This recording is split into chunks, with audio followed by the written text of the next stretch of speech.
ଏ କାର୍ଯ୍ୟକ୍ରମରେ ସାମିଲ ହୋଇଥିବା ସମସ୍ତ ବିଭାଗୀୟ ଅଧିକାରୀବୃନ୍ଦ ସମସ୍ତଙ୍କୁ ମୁଁ ହାର୍ଦ୍ଦିକ ଅଭିନନ୍ଦନ ଜଣାଉଛି।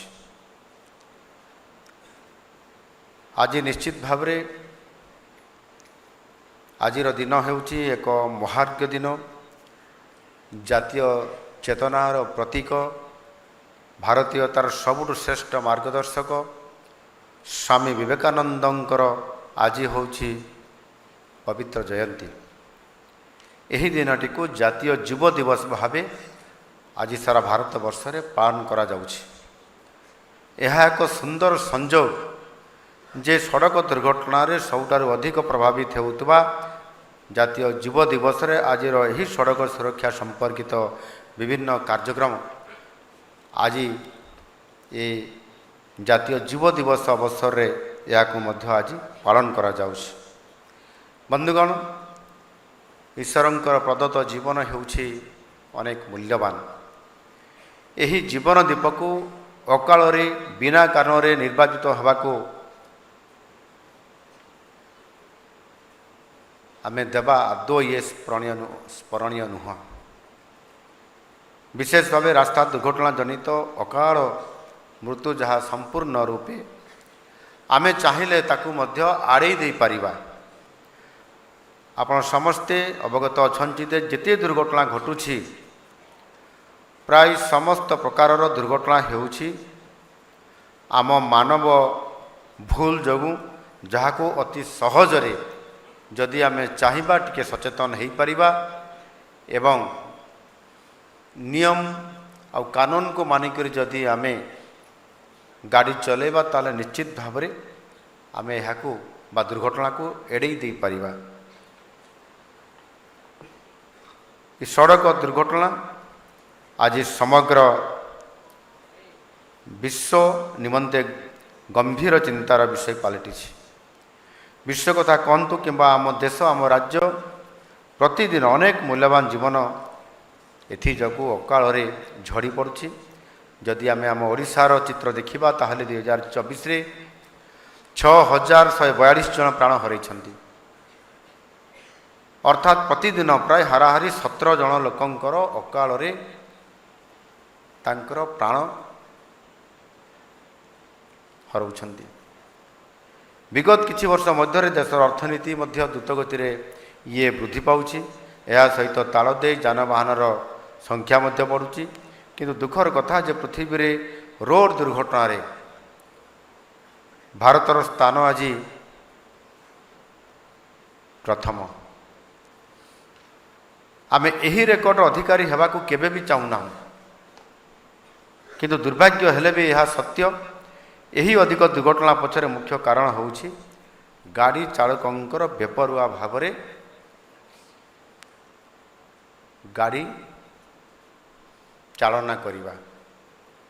ଆଉ ସଡ଼କ ଦୁର୍ଘଟଣାର ଏ ଗମ୍ଭୀରତାକୁ ଦେଖି ମାନ୍ୟବର ଯଶସ୍ୱୀ ପ୍ରଧାନମନ୍ତ୍ରୀ ଶ୍ରୀ ନରେନ୍ଦ୍ର ମୋଦିଜୀଙ୍କ ନେତୃତ୍ୱରେ ଭାରତ ସରକାର ସଡ଼କ ସୁରକ୍ଷା ଅଭିଯାନକୁ ଆଜି ବ୍ୟାପକ କରିବା ପାଇଁ ଯାଉଛନ୍ତି। ଏହି ଆଧାରରେ ଜାତୀୟ ସଡ଼କ ସୁରକ୍ଷା ମାସ ଜାନୁଆରୀ ମାସ 1 ତାରିଖରୁ 31 ତାରିଖ ଯାଏଁ ଏହା ଆଜି ପାଳନ କରାଯାଉଛି ସାରା ଭାରତ ବର୍ଷରେ ବିଭିନ୍ନ ଅଞ୍ଚଳରେ ବିଭିନ୍ନ ସ୍ଥାନମାନଙ୍କରେ। ଚଳିତ ବର୍ଷ କେନ୍ଦ୍ର ସରକାରଙ୍କର ଯେଉଁ ଥିମ୍ ବା ସନ୍ଦେଶ ରହିଛି ତାହା ହେଉଛି ସଚେତନତାରୁ ସୁରକ୍ଷା, ପ୍ରଯୁକ୍ତିରୁ ପରିବର୍ତ୍ତନ। ସଚେତନରୁ ସୁରକ୍ଷା ଏବଂ ପ୍ରଯୁକ୍ତିରୁ ପରିବର୍ତ୍ତନ। ଗତ ସମୁଦାୟ 71.13 ଏକର ଜାଗାରେ ଏହି ଦୁଇଟି ଯାକ ବିଲ୍ଡିଂ ଗୋଟିଏ କ୍ୟାମ୍ପସରେ ରହିବ। ଆଉ ଏଥିପାଇଁ 3623 କୋଟି ଟଙ୍କା ବ୍ୟୟ କରାଯିବ। ଏଥିରେ ସମସ୍ତ ପ୍ରକାରର ଅତ୍ୟାଧୁନିକ ବ୍ୟବସ୍ଥା ଏଥିରେ କରାଯିବ। ଆଉ ତାହା ନିଶ୍ଚିତ ଭାବରେ ଏହା ଆଜି ତାର ଭିତ୍ତିପ୍ରସ୍ତର ମଧ୍ୟ ଆମେ ଆଜି ପ୍ରଦାନ କରିଛନ୍ତି। ଏ ସମସ୍ତ ପ୍ରକଳ୍ପ ରାଜ୍ୟର ଯୁବକ ଯୁବତୀମାନଙ୍କର ପାଇଁ ରୋଜଗାର ବି ସୃଷ୍ଟି କରିବ। ତା ସହିତ ଚାଷୀ, ବ୍ୟବସାୟୀ, ସାଧାରଣ ଲୋକଙ୍କର ଜୀବନକୁ ସହଜ କରିବ।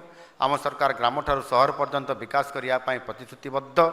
ମୁଁ ଏହି ପ୍ରକଳ୍ପ ଗୁଡ଼ିକର କାର୍ଯ୍ୟାନ୍ୱୟନ ପାଇଁ समस्त विभाग इंजीनियर कर्मचारी स्थानीय जनसाधारण को अनुरोध करुच्ची से समस्ते मिसी या सफल करने सरकार को सहयोग करूँ एवं संकल्प मध्य नियंतु। आम सरकार राज्यर सामग्रिक उन्नति पर निरंतर प्रयास ये करुअछि एवं विकसित ओडिशा 2036 लक्ष्य साधन करने यह निश्चित भाव में एक गुरुत्वपूर्ण भूमिका आगामी दिन में निर्वाह करने जाऊँगी। बंधुगण, विकसित ओडिशा गठन में सहरीकरण और सहरांचल परिवहन एक प्रमुख विषय। यही परिप्रेक्षी में गृह निर्माण और नगर उन्नयन विभाग अधीन में कैपिटल रिजियन अर्बान ट्रांसपोर्ट द्वारा एक अत्याधुनिक वैद्युतिक बस डिपो ब्रह्मपुर ठारे पुनर्निर्माण करा जायछि। एही डिपोरु 25 गोटी ई बस चलाचल आरंभ करा जायछि एवं गोटे दिन पूर्वर मध्य मु संबलपुर को जाइथिली। संबलपुर रे मध्य 25 गोटी ई बस चलाचल सेठी आरंभ होइछि आ से संबलपुर रे मध्य आहुरी 75 गोटी ई बस चलाचल मध्य करिवो आ सेठी मध्य आपनकर जो बस ये तार विभिन्न तार रहणी पाई एवं आपनकर बैटरी चार्ज पाई मध्य सेठी मध्य बस टर्मिनाल करा जाइछि। आज ब्रह्मपुर रे 25 गोटी ई बस रो चलाचल आरंभ करागला एवं एथिरे आधुनिक प्रणाली निर्मित यही डिपो ब्रह्मपुर एवं यार निकटस्थ अंचल ई बस परिचालन निमंते ये संपूर्ण भाव में सक्षम होगापी जाऊँगी। सुरक्षा व अंतर्भुक्त को सर्वोच्च प्राथमिकता दे समस्त इलेक्ट्रिक बस गुड़िक एडवांस ड्राइव रो असिस्टेंट सिस्टम जोटा कि 360 degree camera view driver fatigue monitoring system एवं दिव्यांग यात्रींकर व्हील चेयर और रैंपर सुविधा मान व्यवस्था रही जहाद्वारा समस्त वर्गर जनसाधारण सुरक्षित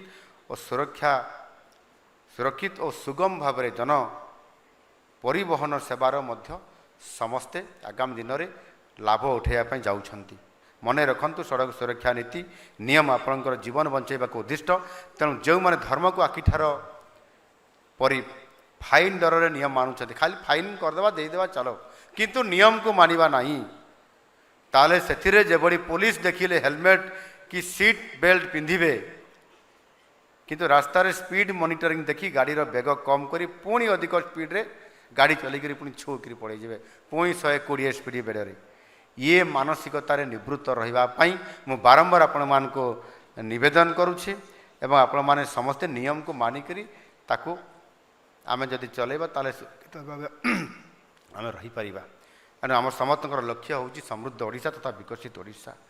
लक्ष्य स्तर में पहुँचापी आम समस्ते प्रतिश्रुतिबद्ध हवा एवं नूतन उत्साह सह आगे जावाई आम समस्ते संकल्प नेबार ये आवश्यकता आमर अच्छी। एणु परिशेष में मु वाणिज्य परिवहन विभाग समस्त सदस्य मान धन्यवाद दूची। आपण मानकर प्रयास एवं सहयोग एवं दृष्टिकोण को साकार करिवार गुरुत्वपूर्ण भूमिका निश्चित भाव में ग्रहण करें आशा करी। मु पुनर्बार समस्त सड़क व्यवहारकारी को कहबी please use road safety safely, please use road safely and come home safely, please use road safely and come home safely. समस्त को बहुत बहुत धन्यवाद। वंदे उत्कल जननी।